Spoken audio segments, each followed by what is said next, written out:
जय हिंद साथियों, मैं सुनील रोशन स्वागत करता हूं आपके अपने YouTube channel physical education arena में। आज की क्लास हमारी बहुत इंपॉर्टेंट होने वाली है, जिसमें हम फिजिकल एजुकेशन टीजीटी पीजीटी के लिए, चाहे वो यूपी टीजीटी ले लो, एलटी ग्रेड ले लो या बीपीएससी पर्पस से आप ले लो, तो उससे मिक्स क्वेश्चन हम प्रैक्टिस सेट मॉक टेस्ट के रूप में लेके चलेंगे। ठीक है, टॉप 50 क्वेश्चन को लेके चलेंगे, ऐसे क्वेश्चन जहाँ से मैक्सिमम आपके पेपर में आने की संभावना बनी रहती है। ठीक है, पहला क्वेश्चन आपके सामने है साथियों, स्क्रीन पर ही दिख रहा होगा। जो भी साथी इस चैनल पर नए होंगे, चैनल को सब्सक्राइब करके बेल आइकन ज़रूर दबाया करें ताकि आपके पास नोटिफिकेशन पहुंचता रहे। ठीक है, मिक्स सीरीज़ होगी हमारी, ये बहुत इंपॉर्टेंट क्वेश्चन है, ज़्यादा से ज़्यादा शेयर करें अपने दोस्तों को। ठीक है, क्वेश्चन नंबर 1, पहला सवाल आपसे क्या कह रहा है, which body part can make widest range of movement, यानी शरीर का वह कौन सा अंग है जो सबसे अधिक गति कर सकता है। ये मुखिया नहीं होगा, ये सिर होगा। ठीक है, लेग, आर्म, हेड या फिर नेक। चलिए बताइए, पहले क्वेश्चन का करेक्ट आंसर क्या होगा? पहले क्वेश्चन का करेक्ट आंसर क्या होगा? सभी के आंसर कमेंट में आने चाहिए। क्या होगा? बिल्कुल option B is the correct answer. हमारी भुजाएं, हमारे आर्म जो होते हैं वो सबसे ज़्यादा मूवमेंट या गति कर सकते हैं। ठीक है, सबसे ज़्यादा मूवमेंट या गति इन्हीं में होती है। आप देख पा रहे हो यहाँ पर। ठीक है, जो हमारी आर्म की मूवमेंट्स हैं, ठीक, इसमें फ्लेक्शन भी होता है, एक्सटेंशन भी होगा, फ्लेक्शन एक्सटेंशन। ठीक है, फ्लेक्शन एक्सटेंशन, फिर आपका मीडियल रोटेशन होगा और लेटरल रोटेशन होगा। ठीक है, ये रोटेशन जो होता है, अबडक्शन एडक्शन होगा, साइड से हाथ को ऊपर नीचे किया, फिर सरकमडक्शन किया। जब हाथ को हम कैसे घुमाएंगे, ऐसे ऐसे अगर हाथ को घुमा रहे हैं तो इसमें सरकमडक्शन भी हो रहा है, फ्लेक्शन भी हो रहा है, एक्सटेंशन भी हो रहा है, अबडक्शन भी हो रहा है, एडक्शन भी हो रहा है। ठीक है, इसलिए सबसे ज़्यादा जो मूवमेंट होती है हमारे शरीर के किस अंग में होती है? हमारी भुजाओं में होती है, हमारे आर्म्स में होती है। किस में होती है? हमारी भुजाओं में। ओके, अगले एक इंपॉर्टेंट क्वेश्चन की तरफ चलें तो उससे पहले आप देख लो, नेक में भी कुछ मूवमेंट्स होती हैं। अब नेक में कौन कौन सी मूवमेंट होती है? न्यूट्रल, सीधे खड़े हैं तो क्या हुआ? कोई मूवमेंट नहीं हो रही, न्यूट्रल हो गया। हमने अपनी मुंडी को ऊपर कर लिया तो क्या हो गया? एक्सटेंशन हो गया। नीचे दबा लिया, क्या हो गया? फ्लेक्शन हो गया।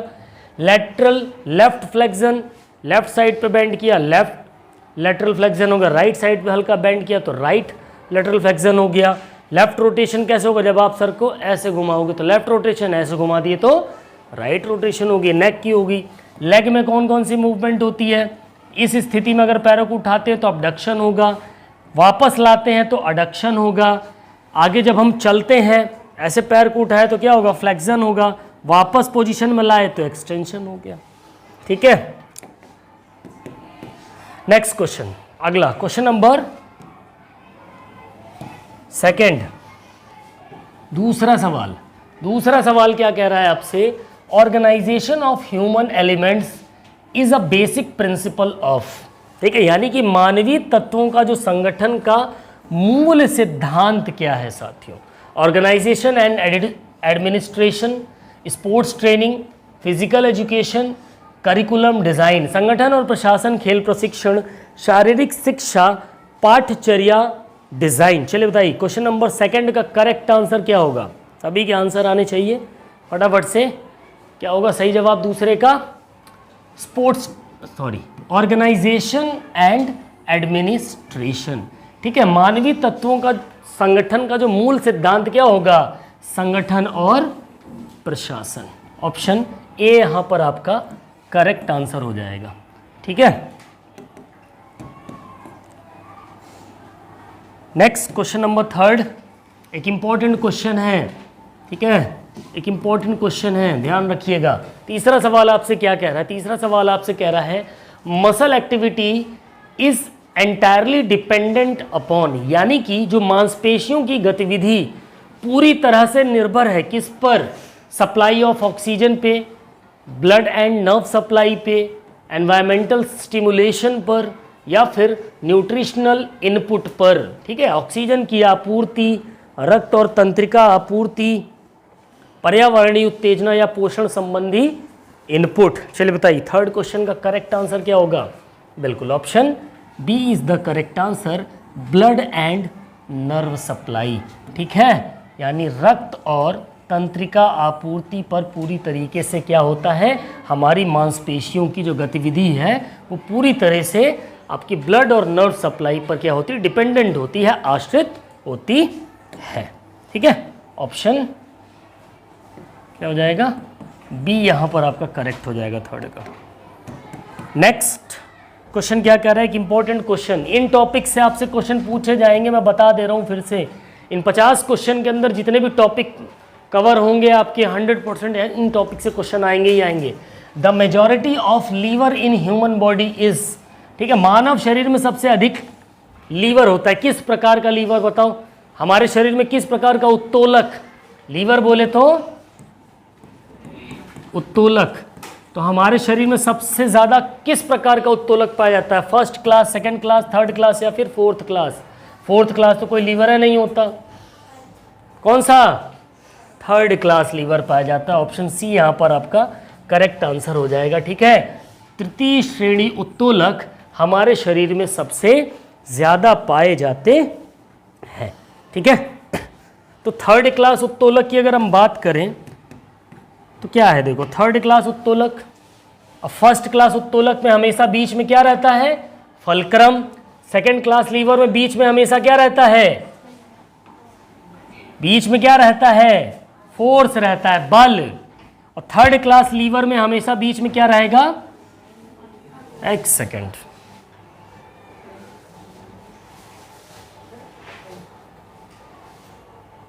Effort force, effort fulcrum force. कैंची भी फर्स्ट क्लास का लीवर दे दिया इसने,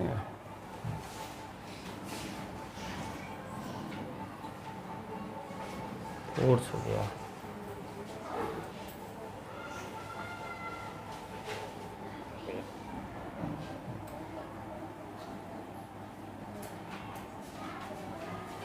ठीक, ठीक है, तो ये एग्जाम्पल्स हैं आपके। ठीक है, कैंची आपका फर्स्ट क्लास लीवर हो गया, पुली मशीन बना रखी है हमने ढंगाने वाली, आपने ईटा भट्टो वगैरह में देखा होगा, आसानी से ज़्यादा मात्रा में वज़न उठा करके ले जाना, तो वहाँ सेकंड क्लास लीवर का यूज़ हो जाता है, थर्ड क्लास लीवर का यूज़ हो जाता है मैक्सिमम हमारी बॉडी के अंदर। ठीक है, सो नेक्स्ट क्वेश्चन की हम बात करें तो अगला सवाल आपसे क्या कह रहा है साथियों, देखो मॉक टेस्ट की तरह लगाएंगे, ज़्यादा एक्सप्लेनेशन पे नहीं जाएंगे। कौन सा क्वेश्चन है, छठवां क्वेश्चन है ना, पांचवा कौन सा था, फिफ्थ, क्वेश्चन नंबर फिफ्थ, पांचवा सवाल है। तो पांचवा क्वेश्चन आपसे क्या कह रहा है, ठीक है, question number fifth, question number डालना भूल गए, चलो पांचवा सवाल, the correct sequence in the parts of small intestine is, हमारी जो कौन सी आंत है, छोटी आंत है, उसके भागों का सही क्रम क्या होगा। ठीक है, jejunum, ileum, duodenum, ileum, duodenum, jejunum, duodenum, ileum, jejunum, duodenum, jejunum, ileum, पढ़ाया था मैंने, याद करो, पुरानी क्लासेस में इसको अच्छे से क्लियर किया, डाइजेस्टिव सिस्टम में DJI याद रखना है, बताया था ये चीज़। क्या, छोटी आंत का अगर पूछ ले सीक्वेंस तो क्या याद रखना है, DJI। तो DJI क्या है, ड्यूडेनम, जियोजेनम और इलियम, यही इसका सीक्वेंस होगा। ऑप्शन डी यहाँ पर आपका करेक्ट आंसर हो जाएगा। ड्यूडेनम, जियोजेनम, इलियम, देख लो कहाँ है ड्यूडेनम, देखो ड्यूडेनम ये पार्ट आपका क्या है, ड्यूडेनम का है। ठीक है, फिर ये जो बीच वाला जो हिस्सा होता है, ये वाला, ये क्या है, जियोजेनम है, और इलियम कौन सा हिस्सा है, पिंक वाला जो हिस्सा है। ठीक है, क्लियर की चीज।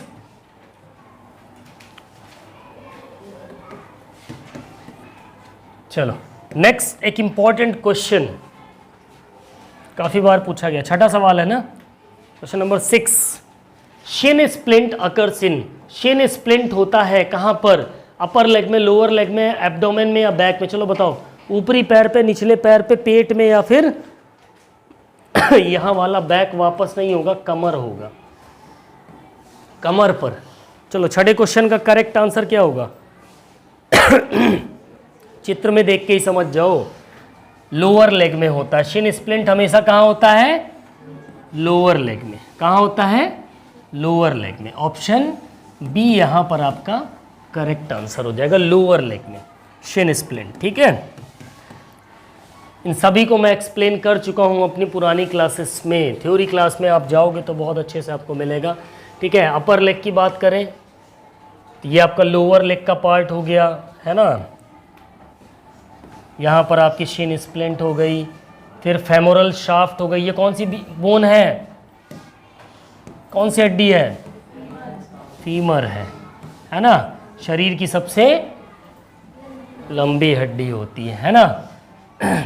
फिर ये आपकी रिब्स हो गई, है ना। बीच वाली जो ये हड्डी दिख रही है टाई की तरीके से, इसको हम क्या बोलते हैं? स्टर्नम बोलते हैं। कितनी पसलियाँ होती हैं? 12 इधर होती हैं, 12 इधर होती हैं, 12 जोड़ी, है ना। फिर पेल्विक ब्रिम होती है, ये जो हिस्सा दिख रहा है आपको। फिर आ जाओ, ये आपकी बैकबोन होती है। कितनी होती है टोटल? 26। कितनी होती हैं? 26 होती हैं। ठीक है, जोड़ लो। सर्वाइकल इंटू 7, 7 और 12 कितनी हो गई? 7 12 19 5 24 5 29 4 33। 33 तो टोटल हो गई, क्योंकि यहाँ पर छोटी छोटी हड्डियाँ कॉकिक्स मिलाकर 4 जोड़ लिया ना इसने, और फिर ये वाली भी जुड़ा ली, सैक्रम की भी जुड़ गई। तो उनको हटा देंगे ये 9 हड्डियाँ, तो कितनी बचेंगी? 26। उन 9 हड्डियों को जोड़ देंगे तो कितनी हो जाएगी? 33। अगर छोटे बच्चे की रीढ़ की हड्डी आपसे पूछे तो 33, एक वयस्क पुरुष से पूछे तो कितनी? 26। ओके, अगला सवाल, क्वेश्चन नंबर कौन सा? 7th, 7वां सवाल। 7वां सवाल आपसे क्या कह रहा है? During exercises the cardiac minute volume, एक इंपॉर्टेंट क्वेश्चन है, ध्यान रखिएगा। Cardiac minute volume in the average man में राइज फ्रॉम 4 लीटर्स टू, यानी कि व्यायाम के दौरान जब आप कसरत कर रहे हो तो उस वक्त औसत आदमी में कार्डियक मिनट की मात्रा 4 लीटर से बढ़कर कितनी हो सकती है? 5 से 10 लीटर, 10 से 15 लीटर, 15 से 20 लीटर, या फिर 20 से 40 लीटर। चलिए बताइए, क्वेश्चन नंबर 7 का करेक्ट आंसर क्या होगा? सभी के आंसर आने चाहिए। क्वेश्चन नंबर 7 का करेक्ट आंसर क्या होगा? बिल्कुल, कितना बढ़ जाता है? 4 लीटर से 20 से 40 लीटर तक बढ़ जाता है। आई बात समझ में? कितना? 20 to 40 लीटर्स तक पहुंच जाता है। ओके, इसके पहले के क्वेश्चन में क्या लगाया था? ठीक, 7वां हो गया ना। चलो, कहाँ चला गया यार ये? क्वेश्चन नंबर 8, 8वां सवाल। The production of glycogen from glucose is termed as, ठीक है, यानी ग्लूकोज से ग्लाइकोजन का उत्पादन कहलाता है। ग्लूकोज से ग्लाइकोजन का जो उत्पादन होता है, प्रोडक्शन होता है, उसे हम क्या बोलते हैं? कौन सी प्रोसेस बोलते हैं? ग्लाइकोजेनोलाइसिस बोलते हैं, ग्लाइकोलाइसिस बोलते हैं, ग्लाइकोजेनेसिस बोलते हैं, या फिर नन ऑफ द अबव, उपरोक्त में से कोई नहीं। चलो बताओ, क्वेश्चन नंबर 8 का करेक्ट आंसर क्या होगा? बिल्कुल, option C is the correct answer, that is glycogenesis. ठीक है, क्या बोलते हैं? ग्लाइकोजेनेसिस वो प्रोसेस है जिसको हम क्या बोलते हैं? जो कि ग्लूकोज से ग्लाइकोजन का उत्पादन कहा जाता है। किसको? ग्लाइकोजेनेसिस को। ओके, एक इंपॉर्टेंट क्वेश्चन है, यहां से सवाल आपसे पूछे जाते हैं। नेक्स्ट, अगला क्वेश्चन एक इंपॉर्टेंट क्वेश्चन, मैनेजमेंट का, स्पोर्ट्स मैनेजमेंट का क्वेश्चन है। Question number 9, staircase and pyramid tournament are types of, यानी कि जो स्टेयर केस और पिरामिड टूर्नामेंट मेथड के प्रकार हैं वो किसके हैं? स्टेयर केस टूर्नामेंट के हैं, चैलेंज टूर्नामेंट से हैं, लीग टूर्नामेंट के हैं, या कॉम्बिनेशन टूर्नामेंट के हैं। चलो बताओ, क्वेश्चन नंबर 9 एक इंपॉर्टेंट क्वेश्चन है, क्या होगा सही जवाब? क्या होगा? स्टेयर केस और पिरामिड जो है वो आपका चैलेंज टूर्नामेंट के प्रकार में आता है। किसमें? चैलेंज। ऑप्शन बी यहां पर आपका करेक्ट आंसर हो जाएगा। Okay, next question, question number 10, 10वां सवाल क्या कह रहा है? Muscle which relax at the times of body movement are, यानी कि मांसपेशियां जो शारीरिक गतिविधियों के समय आराम करती हैं। क्या? वे मांसपेशियां जो फिजिकल एक्टिविटी के टाइम पे क्या करें? रिलैक्स हो जाए, क्या कहलाती हैं? Stabilisers, antagonist, agonist, neutralisers. क्या पढ़ाया था? एक काम करे वाली दुल्हन होती, एक ठो आराम करे वाली दुल्हन होती। पिछली क्लास में गए होंगे। तो 10वें क्वेश्चन का करेक्ट आंसर क्या होगा? जो काम करती है उसको एगोनिस्ट बोलते हैं। ये कौन सी भैया? ये तो काम करती है ना, तो आराम करने वाली कौन कहलाती है? एंटागोनिस्ट। ठीक है, तो ऑप्शन बी यहां पर आपका हो जाएगा। ये क्या करती है? आराम करती है। जो आराम करने वाली मांसपेशियां होती काम के टाइम पे वो एंटागोनिस्ट कहलाती हैं, और जो काम के टाइम में काम कर रही हैं वो एगोनिस्ट कहलाती हैं। ओके, ऑप्शन कौन सा सही हो जाएगा? बी वाला सही हो जाएगा आपका, विरोधी पेशी या एंटागोनिस्ट। नेक्स्ट क्वेश्चन क्या कह रहा है आपसे? एक इंपॉर्टेंट क्वेश्चन, क्वेश्चन नंबर 12 की 11, 11वां सवाल। 11वां सवाल एक इंपॉर्टेंट क्वेश्चन है। लोड इंटेंसिटी इज, यानी कि भार तीव्रता क्या है? ठीक है, directly proportional to load volume, inversely proportional to load volume, same as load volume, या फिर रिकवरी। लोड वॉल्यूम सीधे अनुपातिक होती है वॉल्यूम के, भार की मात्रा के व्युत्क्रमानुपाती होती है, या लोड वॉल्यूम के समान होती है, या पुनर्प्राप्ति होगी। चलो बताओ, क्वेश्चन नंबर 11 का करेक्ट आंसर क्या हो जाएगा? Inversely proportional to load volume, भार की मात्रा के व्युत्क्रमानुपाती होती है। ऑप्शन बी यहां पर आपका करेक्ट आंसर हो जाएगा। अगला सवाल आपसे क्या कह रहा है? एक इंपॉर्टेंट क्वेश्चन, ठीक है, 12वां सवाल। Sports performance is by product of an athlete, athletics, यानी कि खेल प्रदर्शन एक एथलीट का प्रतिफल है। क्या? Tactical ability, conditional ability, training state, या फिर टोटल पर्सनैलिटी। चलो बताओ, क्वेश्चन नंबर 12 का करेक्ट आंसर क्या हो जाएगा भाई साहब? क्या हो जाएगा? Option D is the correct answer, total personality, संपूर्ण व्यक्तित्व। ठीक है, खेल प्रदर्शन एक एथलीट का प्रतिफल क्या है? उसका संपूर्ण व्यक्तित्व, उसकी कंप्लीट होल पर्सनैलिटी या टोटल पर्सनैलिटी। ठीक है, नेक्स्ट क्वेश्चन नंबर 13, 13वां क्वेश्चन क्या कह रहा है?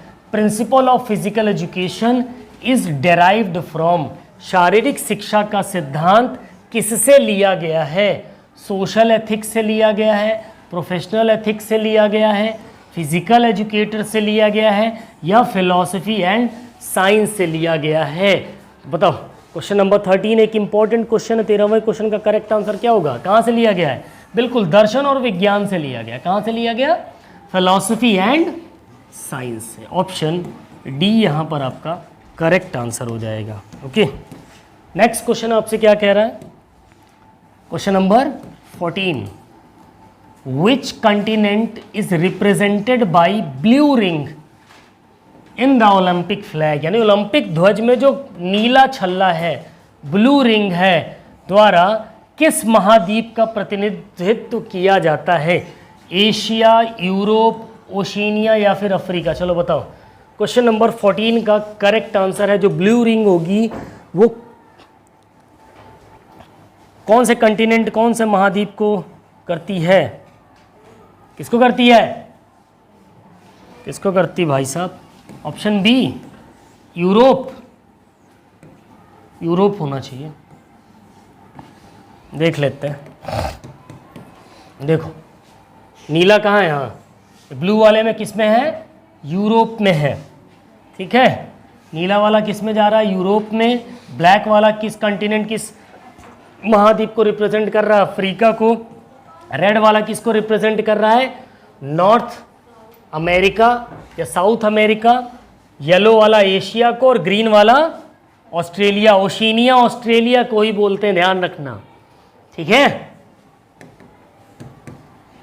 चलो नेक्स्ट क्वेश्चन है, क्वेश्चन नंबर कौन सा 15। Rehabilitation of sports injuries is done using खेल चोटों का पुनर्वास का उपयोग करके किया जाता है, क्या करके, रिहैबिलिटेशन क्या करके किया जाता है, फिजियोथेरेपी करके, करेक्टिव एक्सरसाइज करके, क्रायोथेरेपी करके या हाइड्रोथेरेपी करके। चलो बताओ, रिहैबिलिटेशन पूछा है, क्या होगा सही जवाब, बिल्कुल सुधारात्मक व्यायाम के द्वारा आप रिहैबिलिटेशन कर सकते हो, करेक्टिव एक्सरसाइज के द्वारा। ऑप्शन बी यहाँ पर आपका करेक्ट आंसर हो जाएगा। यहाँ देख सकते हो आप क्रायोथेरेपी, क्रायोथेरेपी किसको बोलते हैं, जहाँ ठंडी चिकित्सा होती है। क्रायोथेरेपी में कौन सी चिकित्सा होती है, बातें नहीं, ठंडी चिकित्सा। कौन सी चिकित्सा, क्रायोथेरेपी में कौन सी चिकित्सा होती है, ठंडी चिकित्सा होती है। हाइड्रोथेरेपी में क्या होती है, पानी से चिकित्सा होती है, ठीक है। फिजियोथेरेपी में एक डॉक्टर रहता है, वो आपके जॉइंट में क्या करता है, गर्म सिकाई भी करता है, ठंडी सिकाई भी करता है, कुछ मसाज वसाज भी करके एक्सरसाइज करवाकर फिजियोथेरेपी में आपकी चोटों को क्या किया जाता है, सही किया जाता है, ठीक है। लेकिन पुनर्वास की बात की जाएगी तो करेक्टिव एक्सरसाइज के द्वारा उसको सही किया जाता है। अगला क्वेश्चन नंबर कौन सा है 16, 16वां क्वेश्चन, 16 ही है ना। चलो next question number 16, in which type of collision the two bodies do not separate from each other after impact, यानी किस प्रकार की टक्कर में दो पिंड टक्कर के बाद एक दूसरे से अलग होते हैं, ठीक है। कोलिजन मीन्स टक्कर, ठीक है। Imperfect elastic collision, perfect in elastic collision, perfect elastic collision या फिर नन ऑफ दी अबव। चलो बताओ क्वेश्चन नंबर 16 का करेक्ट आंसर क्या हो जाएगा, क्या होगा, option A is the correct answer, अपूर्ण लोचदार टकराव या इम्परफेक्ट इलास्टिक कोलिजन, ठीक है। ऑप्शन ए यहां पर आपका करेक्ट हो जाएगा। नेक्स्ट क्वेश्चन नंबर 17 आपसे क्या कह रहा है, which condition is not related with stress, ठीक है। वो कौन सी स्थिति है जो तनाव से संबंधित नहीं है, किससे संबंधित नहीं है, तनाव से संबंधित। Hypertension, anaemia, mental illness, peptic ulcer. अब हाइपरटेंशन तो तनाव होता ही है, खोपड़ी में दर्द होने लग जाएगा तो ये तो होगा ही। मेंटल इलनेस यानी दिमाग की थकान, तो इसमें भी तनाव होता है। पेप्टिक अल्सर में भी तनाव होता है, यानी किस में नहीं होता, एनीमिया में तो भैया क्या हो जाता है, खून की कमी होती है, तनाव नहीं होता है, ठीक है। तो कौन सा सही हो जाएगा, ऑप्शन बी यहां पर आपका करेक्ट आंसर हो जाएगा क्वेश्चन नंबर 17 का। ओके, अगले क्वेश्चन पे चलें। एनीमिया को ही हम क्या बोलते हैं हिंदी में, रक्ताल्पता। क्या बोलते हैं, रक्ताल्पता या खून की कमी। देख लो यहाँ पर क्या हो जाता है एनीमिया में। एनीमिया जब आप नॉर्मल ब्लड कैसा होता है हमारी, ये क्या है, ये प्लेटलेट्स हैं जो येलो येलो दिख रही हैं, ये क्या है, प्लेटलेट्स हैं। जो लाल लाल दिख रही हैं क्या है, आरबीसी हैं, है ना। और फिर ये क्या है, वाइट ब्लड सेल्स हैं, ठीक है। तो नॉर्मल कंडीशन में आप देखोगे तो ऐसा दिख रहा है, लेकिन अगर एनीमिया हो गया तो रेड ब्लड सेल पे इफेक्ट होता है। किस पे, अब आप रेड ब्लड सेल पे यहां पर देख पाओगे, कहाँ गया है, यही तो है, ठीक है।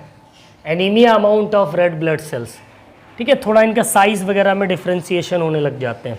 ओके, आरबीसी पे इफेक्ट होता है, इस पे खून की कमी हो जाती है। क्वेश्चन नंबर कौन सा, 18, 18वां क्वेश्चन ना। क्या कह रहा है? For effective and efficient administration the physical education teacher must possess which of the following, यानी कि प्रभावी और कुशल प्रशासन के लिए शारीरिक शिक्षा के शिक्षक के पास इनमें से क्या होना चाहिए भैया? ठीक है, हाई क्वालिफिकेशन होनी चाहिए, अच्छा खासा पढ़ा लिखा हो, डिग्री लिए हो, गुड पर्सनैलिटी, शरीर बढ़िया स्मार्ट हो, पर्सनैलिटी अच्छी हो, ठीक है, टेक्निकल नॉलेज एंड स्किल, उसको बढ़िया टेक्निकल नॉलेज हो, गेम्स वगैरह की स्किल उसकी बहुत अच्छी हो, टीचिंग एबिलिटी, पढ़ाने में एकदम मस्त हो। तब बताओ, एक अच्छा और कुशल प्रशासन के लिए शारीरिक शिक्षा के शिक्षक के पास निम्नलिखित में से कौन सा गुण होना चाहिए? बताओ। क्वेश्चन नंबर 18 का करेक्ट आंसर क्या होगा? क्या होगा? सबसे इंपॉर्टेंट चीज क्या आ जाती है?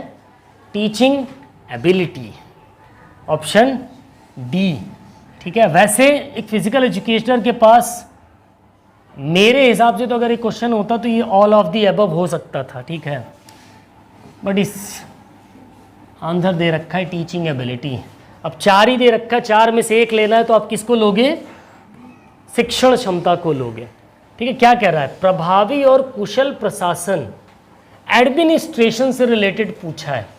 ठीक है, तो एडमिनिस्ट्रेशन में शिक्षण क्षमता ही हो जाएगा। ठीक है,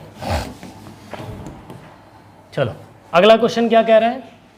क्वेश्चन नंबर 19वां क्वेश्चन आपसे क्या कह रहा है कि इंपॉर्टेंट क्वेश्चन है, एनाबॉलिक स्टेरॉइड्स अफेक्टेड डायरेक्टली। जो एनाबॉलिक स्टेरॉइड्स होते हैं वो सीधे किससे प्रभावित करते हैं? आपके हार्ट को, आपकी मसल्स को, आपके लंग्स को, या फिर आपके खोपड़ी को, दिमाग को, ब्रेन को? चलो बताओ, क्वेश्चन नंबर 19 का करेक्ट आंसर क्या हो जाएगा? सबसे ज़्यादा एनाबॉलिक स्टेरॉइड क्या कर, भाई एनाबॉलिक स्टेरॉइड क्या काम करते हैं?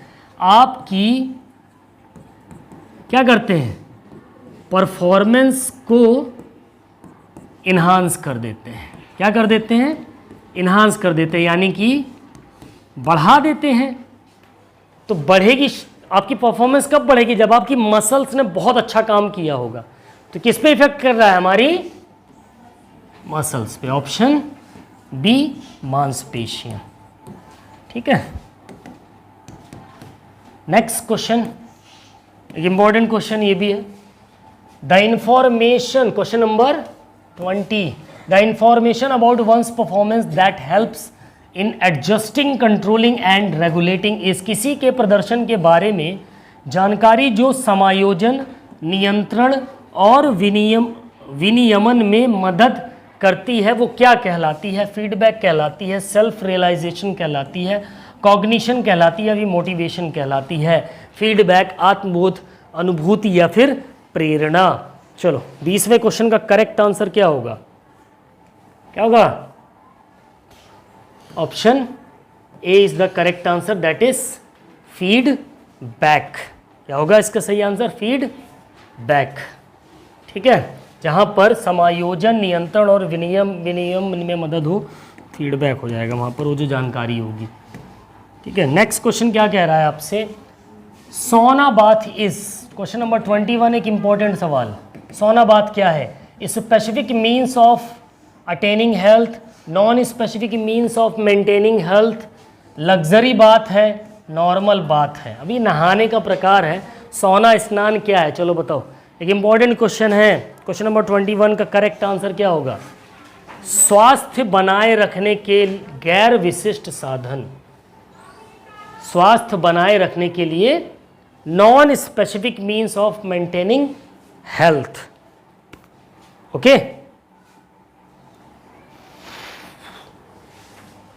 अगले क्वेश्चन पे आते हैं। Question number 22, red muscle fibre have. ठीक है, यानी लाल मांसपेशी स्फुरण में या फाइबर में क्या होता है? हाई एरोबिक कैपेसिटी होती है उनमें, हाई एनारोबिक कैपेसिटी होती है, मोर कॉन्ट्रैक्टाइल एलिमेंट्स होते हैं, या फिर मोर लैक्टिक एसिड प्रोडक्शन होता है इनमें। चलिए बताइए, एक इंपॉर्टेंट क्वेश्चन है, अक्सर यहाँ से सवाल आपसे पूछा जाता है। 22वें क्वेश्चन का क्या होगा सही जवाब? क्या होगा? इनमें क्या होती है? हाई एरोबिक, उच्च एरोबिक क्षमता होती है। ओके, रेड मसल फाइबर जो होते हैं, तो रेड मसल फाइबर क्या होती है? हाई एरोबिक, एक second, high aerobic capacity red muscle fibre, देख लेते हैं।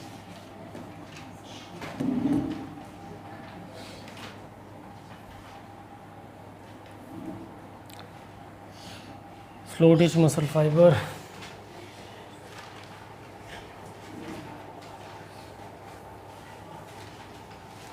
टू 22वें का क्या देता है? ठीक है, हाई एरोबिक कैपेसिटी होती है। टिश्यूज़ की बात करें, स्मूथ मसल, स्केलेटल मसल और कार्डियक मसल, है ना। स्केलेटल मसल फाइबर की अगर हम बात करें तो कितने प्रकार के होते हैं? 2 बता ही रखे हैं, पहले मैंने पढ़ा रखा है अच्छे से, स्लो टिच मसल फाइबर और fast teach muscle fibre. Slow twitch muscle fibre कहाँ काम करता है? जब आप लंबी दूरी की दौड़ कर रहे हो, लंबे समय तक चलने वाले अभ्यास में स्लो टिच मसल फाइबर काम करते हैं। फास्ट टिच मसल फाइबर कब काम करते हैं? शॉर्ट टर्म एक्सरसाइज में से 100 मीटर दौड़ हो गई, है ना, इन सब एक्टिविटीज़ में। ओके, अगला सवाल, ये कुछ स्ट्रक्चर है आपका, किसका? मसल का। ये हमारी क्या है? ये हमारी बोन है। बोन के पास से जो मसल कनेक्ट रहती, किसकी मदद से कनेक्ट रहती है? टेंडन की मदद से कनेक्ट रहती। किसकी मदद से? यानी हड्डियों और मांसपेशियों को जो आपस में कनेक्ट करती, वो क्या कहलाती हैं? टेंडन। इन्हीं टेंडन में किस प्रकार की चोट आती है बेटा? खिंचाव आता है। क्या आता है? खिंचाव आता है। खिंचाव यानी कि स्ट्रेन, खिंचाव यानी कि स्ट्रेन। मोच होती तो क्या हो जाता है? स्प्रेन, और स्प्रेन हमेशा जॉइंट में होती है। ठीक है, ठीक। फिर ये मसल का ये पार्ट हो गया आपका। मसल की जो ऊपर वाली सबसे ऊपरी लेयर है उसको हम क्या बोलते हैं? एपीमाइसियम। ठीक है, फिर पेरीमाइसियम और endomysium. Epi, peri, endo. Okay, nuclei होती है आपके, मायोफाइब्रल्स हैं। ठीक है, यहीं पर ये आपकी क्या है? Myofibrils, actin, myosin. कौन? एक्टिन और मायोसिन फिलामेंट्स होते हैं यहाँ पर। ठीक है, चलो नेक्स्ट क्वेश्चन क्या करेगा? इंपॉर्टेंट क्वेश्चन है, क्वेश्चन नंबर 23। 23वां क्वेश्चन है ना। क्या कह रहा है 23वां क्वेश्चन? 23,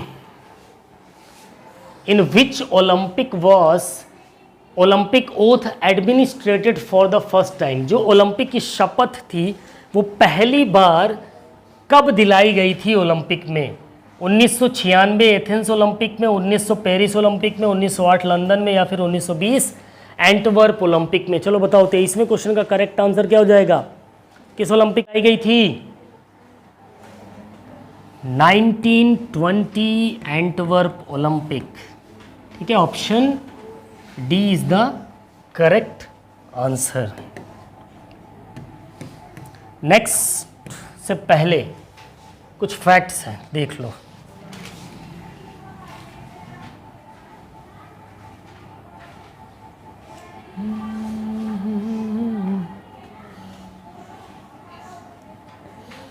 कैसे कैसे कैसे जाना चाहिए? एक सेकेंड,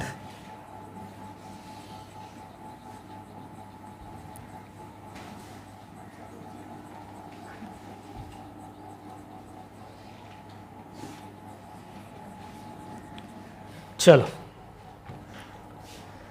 तो कुछ पॉइंट है। Olympic flame started 1928 Antwerp Olympic. Flame torch जो थी 1928 के एंटवर्प ओलंपिक। मार्च पास्ट कब शुरू हुआ? 1908 के लंदन ओलंपिक में शुरू हुआ।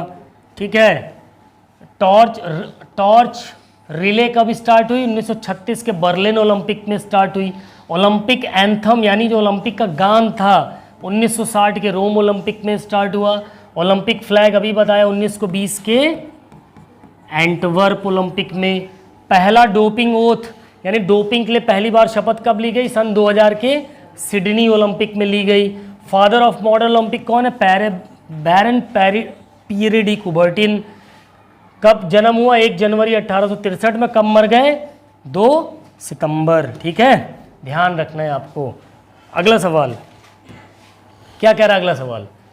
क्वेश्चन नंबर 20 कितना है? 24। Movement away from mid line of the body is, यानी शरीर की मध्य रेखा से दूर जाना, शरीर की मध्य रेखा से दूर जाना। हाथ हमारा यहां से यहां कहां जा रहा है? दूर जा रहा है। बताओ क्या कहलाएगा? अडक्शन कहलाएगा, अबडक्शन कहलाएगा, फ्लेक्शन कहलाएगा, एक्सटेंशन कहलाएगा? एक इंपॉर्टेंट क्वेश्चन है, चलो बताओ। क्वेश्चन नंबर 24 का करेक्ट आंसर कई बार पढ़ा चुका हूं, क्या होगा? Abduction, option B. ठीक है, यहां से हाथ अगर ऐसे जा रहा है तो अबडक्शन, इधर आ गया तो अडक्शन। ठीक है, शरीर की मध्य रेखा से दूर जाना। देख लो यहां पर मूवमेंट्स। अबडक्शन में क्या हो रहा है? हमारा हाथ शरीर की मध्य रेखा से क्या हो रहा है? सेंटर हमारी सीजी का है, यहां पर हाथ क्या हो रहा है? सेंटर से दूर जा रहा है, तो अबडक्शन हो गया। और वापस पास ले आए सेंटर में तो क्या हो जाएगा? अडक्शन हो जाएगा। ठीक है, फ्लेक्शन में क्या होता है? दिख रहा है?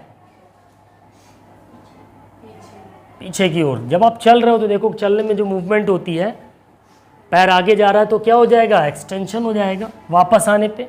और पीछे से पैर आगे आ रहा तो क्या हो गया? गर्मी बहुत है यार आज।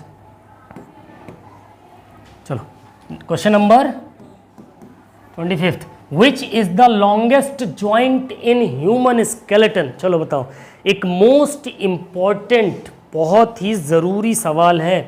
क्वेश्चन नंबर 25वां, शरीर का सबसे बड़ा जोड़ पूछा है। जोड़ कहाँ पाया जाता है? आपके घुटने में, आपके कंधों में, आपकी कलाई में, या आपकी कोहनी में? चलो बताओ किस में पाया जाता है? एक इम्पॉर्टेंट क्वेश्चन है 25वां। क्या होगा सही जवाब? सभी के आंसर आने चाहिए कमेंट में। क्या होगा? कहाँ पाई जाती है? हमारी घुटने में। सबसे बड़ा जो जोड़ होता है कहाँ पाया जाता है शरीर में? सब हड्डियों का जो जोड़ होता है वो किस में पाया जाता है? हमारी घुटनों में पाया जाता है। कहाँ पाया जाता है? हमारे घुटनों में पाया जाता है। कुछ पॉइंट्स हैं। फीमर क्या है? Longest and strongest bone in human body, यानी शरीर की सबसे ताकतवर और सबसे लंबी हड्डी। टिबिया क्या है? Main weight bearing bone. जो टिबिया होती है वो आपका वजन को लोड लेने के लिए काम में आती है। जो घुटने में टिबिया होती है ना, वो क्या करती है? जो आप खड़े हैं उसका भार कौन उठा रहा है? घुटने में जो कौन सी हड्डी है? टिबिया के ऊपर। फिबुला क्या काम करती है? Non wait bearing. ठीक है, पटेला, नी कैप लार्जेस्ट सीसामॉइड बोल। एक पटेला होती, कटोरी जिसको बोलते हैं आपके घुटने की, वो पटेला हो गई। ओके, अच्छा ये क्या है? किसी को पता है? ये क्या है बताओ? ये क्या है? बोन है। ये भी क्या है? बोन है। इस बोन को इस बोन के साथ कनेक्ट कौन कर रहा है? बोन को बोन से कौन कनेक्ट करता है? लिगामेंट कनेक्ट करता है। लिगामेंट में कैसी चोट आती है? स्प्रेन की स्ट्रेन? स्प्रेन, स्प्रेन यानी कि मोच। ओके, चलो अगला सवाल। क्वेश्चन नंबर 20 कौन सा भाई? 7 26 विच of the following is a playing surface? ठीक है, निम्नलिखित में से कौन सी खेल की सतह है? प्लायोमेट्रिक, साइबेक्स, टेराफ्लेक्स या फिर कोल? चलो बताओ, एक इंपॉर्टेंट क्वेश्चन है। 26वें क्वेश्चन का करेक्ट आंसर क्या हो जाएगा? Option C, terraflex. टेराफ्लेक्स क्या है? एक प्रकार की खेलने की सतह होती है। Question number 27, hypothalamus is associated with the control of. एक इंपॉर्टेंट सवाल है, ध्यान रखिएगा। हाइपोथैलेमस किसके नियंत्रण से संबंधित होती है? मोटर एक्शन, थिंकिंग ग्लैंड्स या फिर इमोशंस? मोटर क्रियाएं, सोच, ग्रंथियां या फिर भावनाएं? हाइपोथैलेमस एक ग्रंथि है। इस ग्रंथि के द्वारा क्या कंट्रोल होता है भाई? चलो बताओ। 27 का करेक्ट आंसर क्या हो जाएगा? क्या हो जाएगा?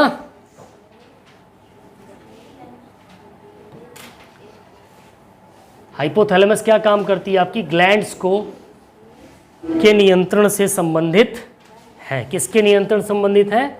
ग्रंथियों के यानी कि ग्लैंड्स के। ठीक है, कहाँ होती है? हमारे ब्रेन में होती है। यहाँ पीछे साइड पे देखोगे कनपट्टी के पास, यहाँ पर एक छोटी सी हाइपोथैलेमस होती है। ठीक है, जो पतला सा ये सीरा निकला रहता है ब्रेन से, जो आपकी रीढ़ की हड्डी को कनेक्ट करता है, ब्रेन स्टेम होता है वो।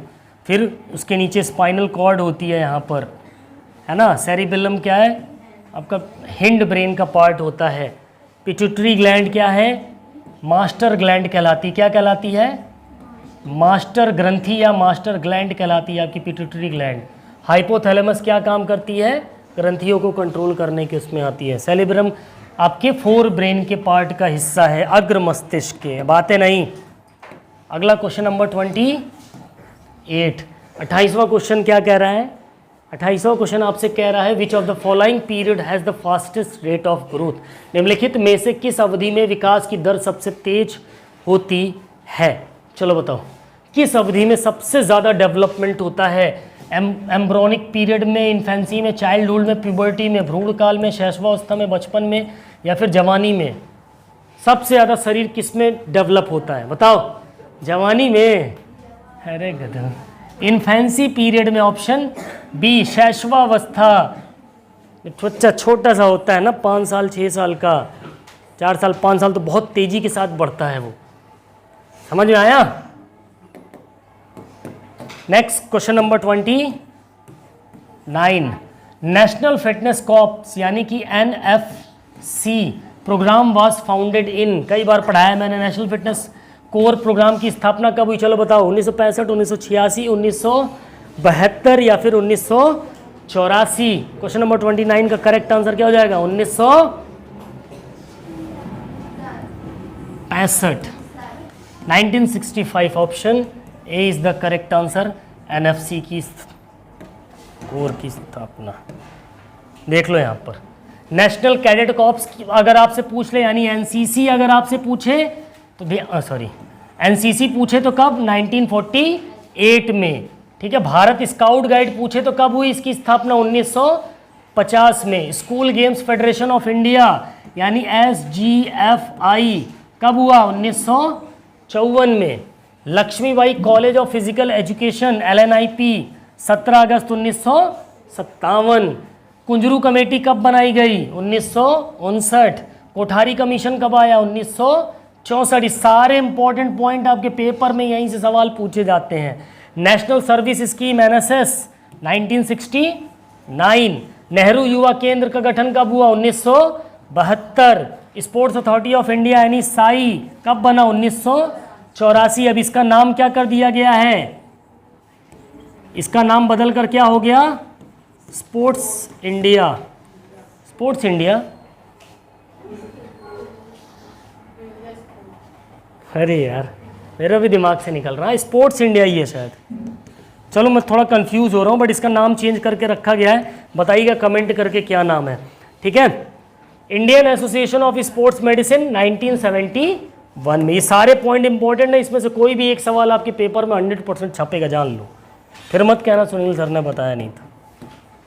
क्वेश्चन नंबर 30, 30वें क्वेश्चन का करेक्ट आंसर क्या होगा भाई साहब? IOC a lots venue of Olympic game 2। एक सेकेंड, 30वां ही है ना?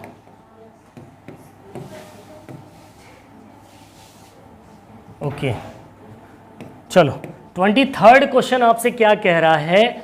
क्या कह रहा है? IOC ओलंपिक खेलों का स्थान बताओ, क्या होगा सही जवाब?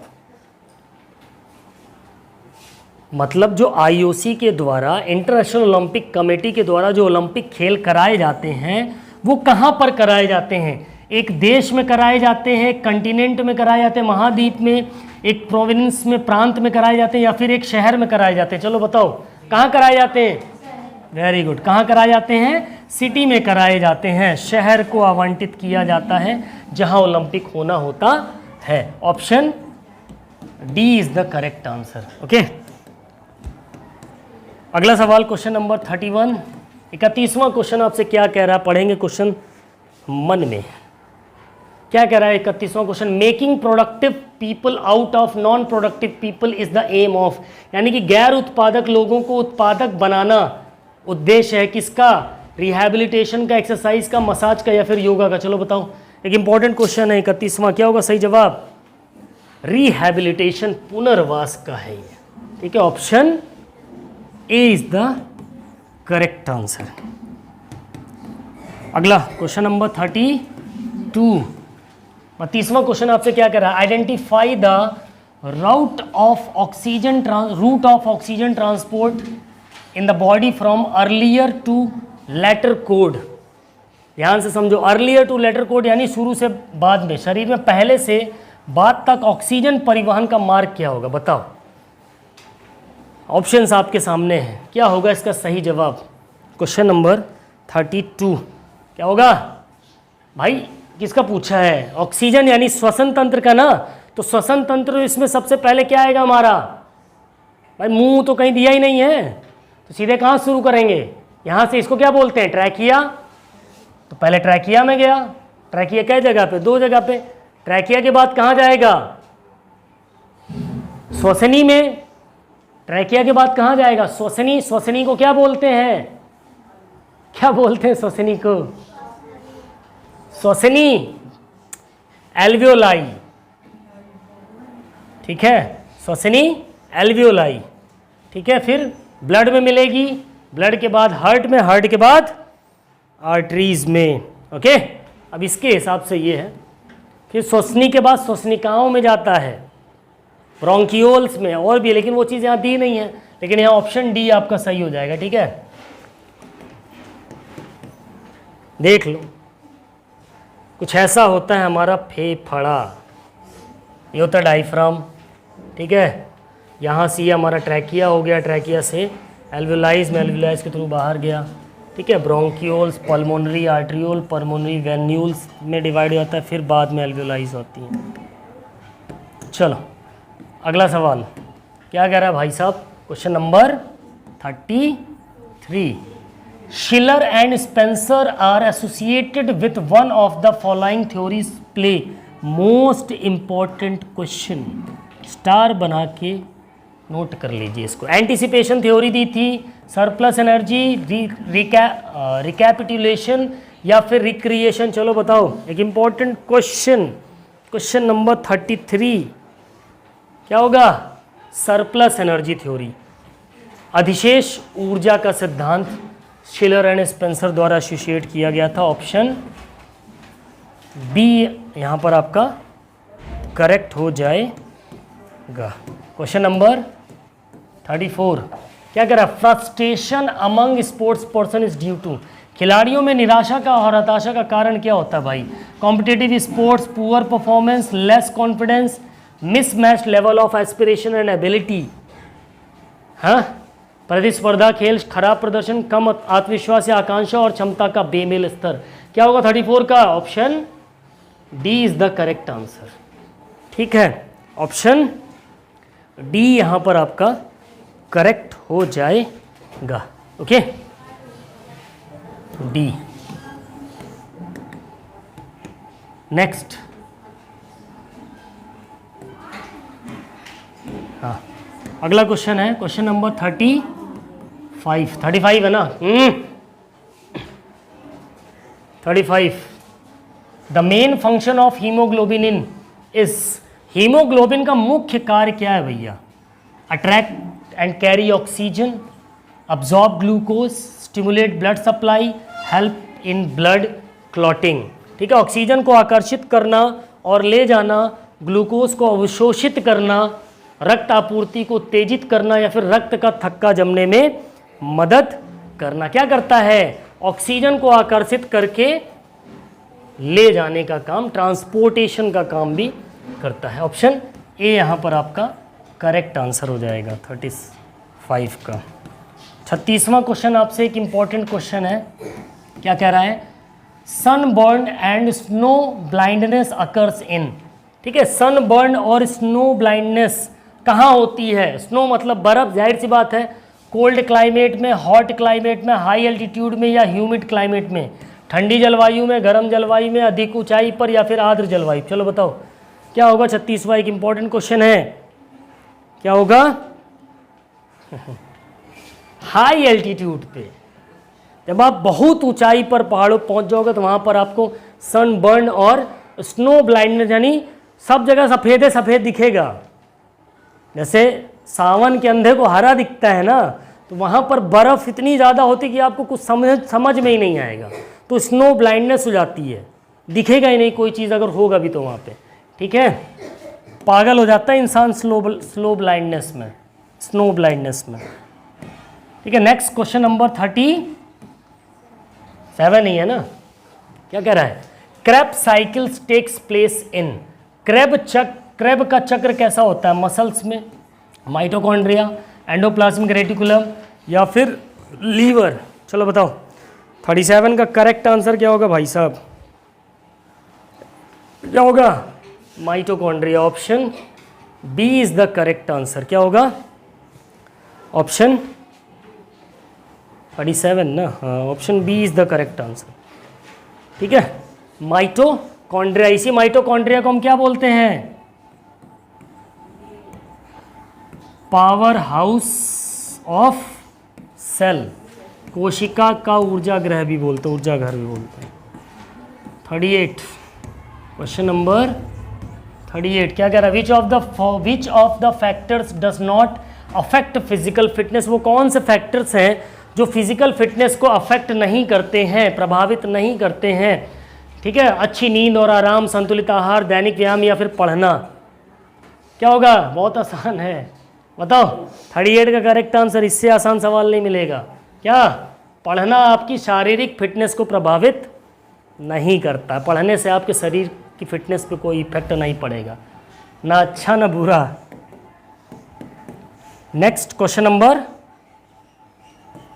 40, 40वां क्वेश्चन है कि 40वां ही है ना? 39th question. टेंडिनाइटिस इज, चलो बताओ टेंडिनाइटिस क्या है? टेंडिनाइटिस क्या है? क्या है भैया टेंडिनाइटिस? इन्फ्लेमेशन ऑफ टेंडन, यानी कंडरा में जो सूजन आ जाती है, टेंडन्स में जो आपके सूजन स्वेलिंग आ जाती है, वही क्या है? टेंडिनाइटिस कहलाती है। ऑप्शन बी यहाँ पर आपका करेक्ट आंसर हो जाएगा। Now question number 40, increase of muscle mass following resistance work is, प्रतिरोध कार्य के बाद मांसपेशियों में वृद्धि होती, कैसी? तो वो क्या कहलाती है? ऑस्टियोपोरोसिस कहलाती है, मस्कुलर एट्रोफी कहलाती है, मस्कुलर हाइपरट्रोफी कहलाती है, या पर हाइपरफेजिया कहलाती है। अब ऑस्टियोपोरोसिस क्या है भैया? ये तो हड्डी की क्या है? बीमारी है। हड्डियाँ इसमें क्या हो जाती हैं? खोखली हो जाती हैं, पंक्चर हो जाती हैं। क्या होगा? ये तो होगा ही नहीं। अब बताओ क्या होगा इसका सही जवाब? क्वेश्चन नंबर 40 का क्या होगा?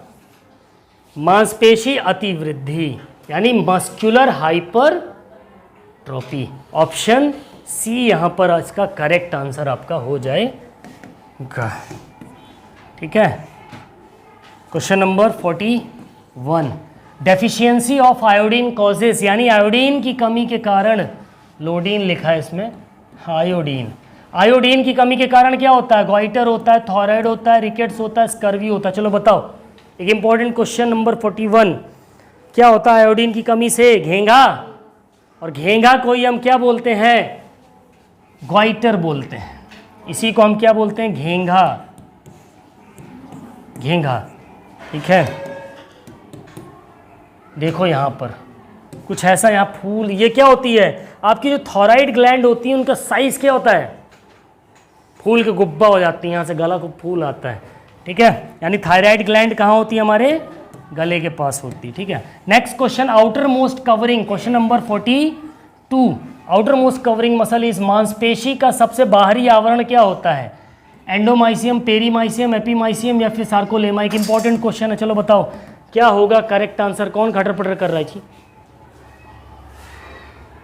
क्या होगा इसका सही जवाब? Option C, epimysium. Epimysium, perimysium बीच में, एंडोमाइसियम सबसे अंदर वाली। ओके, नेक्स्ट ये देख लो, पेरीमाइसियम, एंडोमाइसियम, और सबसे ऊपरी परत जो होती है वो कौन सी होती है? एपी। ठीक है,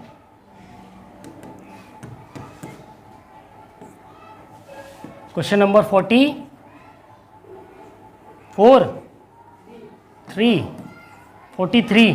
nephron is the microscopic structure of. Nephron किसकी सबसे सूक्ष्म संरचना है? शरीर की सबसे सूक्ष्म संरचना तो सेल होती है हमारी, कोशिका, लेकिन नेफ्रॉन की पूछ लिया, क्या होगी? लंग्स। नेफ्रॉन किसकी है सबसे सूक्ष्म? Heart, kidney, liver. क्या होगा सही जवाब? वेरी गुड, क्या होगा?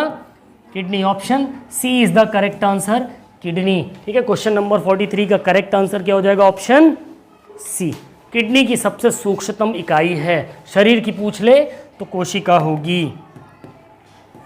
अगला question number 44, in isotonic exercise the length of muscles. Isotonic exercise के अंदर मांसपेशियों की लंबाई क्या होती है? बराबर रहती है, छोटी हो जाती है, लंबी हो जाती है, या छोटी लंबी दोनों हो जाती है? चलो बताओ, क्वेश्चन नंबर 44 का करेक्ट आंसर क्या हो जाएगा? आइसोटोनिक एक्सरसाइज के अंदर आपकी मसल्स में क्या परिवर्तन होगा? शॉर्टन एंड लेंथन दोनों होंगी, लंबी भी होंगी और छोटी भी होंगी। ऑप्शन डी यहाँ पर आपका करेक्ट आंसर हो जाएगा। Now question number 45, according to the German concept of the compulsory for all physical education the mother of all games and sports is. सभी के लिए अनिवार्य शारीरिक शिक्षा की जर्मन अवधारणा के अनुसार सभी खेलों की जननी किसे कहा गया है? स्विमिंग यानी तैराकी को, जिम्नास्टिक को, एथलेटिक्स को, या फिर कॉम्बेटिव को?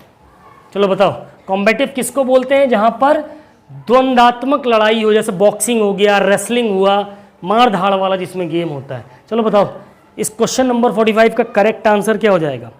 क्या हो जाएगा? जिम्नास्टिक को खेलों की जननी जर्मन कॉन्सेप्ट के हिसाब से किया गया। ठीक है, ऑप्शन बी यहां पर आपका करेक्ट आंसर हो जाएगा। नेक्स्ट क्वेश्चन नंबर 46 है ना? क्या कह रहा है सवाल?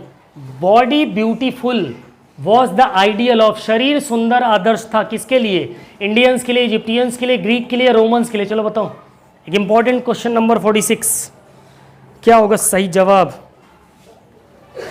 अरे यूनानियों के लिए तो था, ग्रीक्स के लिए, यूनानियों के लिए। ठीक है, ऑप्शन सी, ग्रीक में तो स्पार्टा और एथेंस थे। Question number 47, kinesiology is the study of. एक मोस्ट इंपॉर्टेंट क्वेश्चन अक्सर पूछा जाता है, काइंसियोलॉजी का अध्ययन क्या कहलाता है भाई? Human motion, human movement, physical fitness, anthropology? चलो बताओ क्या होगा, बताओ। मानव गति, ऑप्शन ए सही होना चाहिए इसमें। ठीक है, kinesiology is the study of human motion. 47, next question number 48, खत्म होने वाली क्लास आपकी, लास्ट तक बने रहें। सेशन अच्छा लग रहा है तो लाइक, सब्सक्राइब, शेयर जरूर करें। ठीक है, hacking, wringing, kneading etcetera are types of. ये क्या है? मसाज का प्रकार है, आसन के प्रकार हैं, एक्सरसाइज के प्रकार है, या मेडिटेशन? क्या होगा? एक्किंग, मरोड़ना, सानना, ये सब मसाज के प्रकार हैं। ठीक है, मसाज के प्रकार हैं। किसके प्रकार हैं? मसाज के। ऑप्शन ए यहां पर आपका करेक्ट आंसर हो जाएगा। नाउ नेक्स्ट क्वेश्चन इज 48 है ना? 49, 48, what is the percentage of energy needed in going down stairs in comparison to the energy needed for going up stairs? यानी कि ऊपर जाने के लिए आवश्यक ऊर्जा की तुलना में सीढ़ियों से नीचे जाने में कितने प्रतिशत ऊर्जा की आवश्यकता होती है? 20%, 25%, 33 या फिर 40? चलो बताओ, एक इंपॉर्टेंट क्वेश्चन है। कितनी परसेंट एनर्जी चाहिए होती है हमें? कितनी चाहिए होती है? 20%। कितनी? ऊपर जाने की अपेक्षा नीचे आने के लिए हमें 20% एनर्जी की जरूरत पड़ती है। Now question number 49, the best way to improve physical fitness masses is to, नहीं जनता की शारीरिक फिटनेस में सुधार करने का सबसे अच्छा तरीका क्या है भैया? अधिक व्यायामशाला और स्टेडियम बनाएं, आधुनिक उपकरण आयात करें, शारीरिक शिक्षा सभी के लिए अनिवार्य कर दें, या पोषण में सुधार कर दें? बताओ किससे फिटनेस अच्छी होगी सबकी? शारीरिक शिक्षा सभी के लिए क्या कर दें? जब सभी के लिए अनिवार्य हो जाएगी तो फिजिकल एजुकेशन तो ढेर सारी चीज़ें शरीर से रिलेटेड सिखाई जाती है ना। ठीक है, तो ऑप्शन सी यहाँ पर करेक्ट हो जाएगा। आज का आखिरी सवाल 7 करोड़ रुपए का 50वां क्वेश्चन, जनता की शारीरिक फिटनेस में सुधार करने का, ये तो वही है यार, इतना ही था क्या? 49 ही क्वेश्चन थे क्या? हो गए क्या 50? किसी ने बोल दिया, मैं बोल रहा हूँ, इधर देखो। एक सेकेंड रुक जाओ। अच्छा 49, एक मिनट, आवाज़ नहीं। रोमन्स, एथलेटिक्स, ठीक है। यहाँ पर मसाज का हो गया हमारा, ठीक था। तो 49, इस क्वेश्चन को देख लो। जब सीढ़ियों से नीचे आते हैं तो हमें 33% एनर्जी की ज़रूरत पड़ती। कितनी? 33% एनर्जी की। इसका आंसर सी रखिएगा आप, ठीक है। अब इसका तो बता ही दिया मैंने। आज का 7 करोड़ का सवाल ख़राब हो गया बंटी के चक्कर में। तो इसका सही आंसर क्या है? शारीरिक शिक्षा सभी के लिए अनिवार्य कर दी जाए। चलो कोई बात नहीं, ठीक है। सो ये थी हमारी आज की क्लास मिक्स क्वेश्चंस की। आई होप आज की क्लास आपको अच्छी लगी होगी, और अच्छी लगी हो तो सेशन को लाइक कमेंट शेयर ज़रूर करें। साथ ही क्या इंप्रूवमेंट करने की ज़रूरत है अपने कमेंट सेक्शन में अपनी राय हमें ज़रूर दें। जो भी चैनल पे नए हैं साथ ही चैनल को सब्सक्राइब करके बेल आइकन दबाओ, और साथ ही हमें सपोर्ट करने के लिए चैनल का ज्वाइन बटन ज़रूर एक्सेप्ट करें, ठीक है। तो मिलते हैं अपनी नेक्स्ट क्लास में, तब तक के लिए बाय बाय, टेक केयर, जय हिंद, वंदे मातरम, फिजिकल एजुकेशन जिंदाबाद।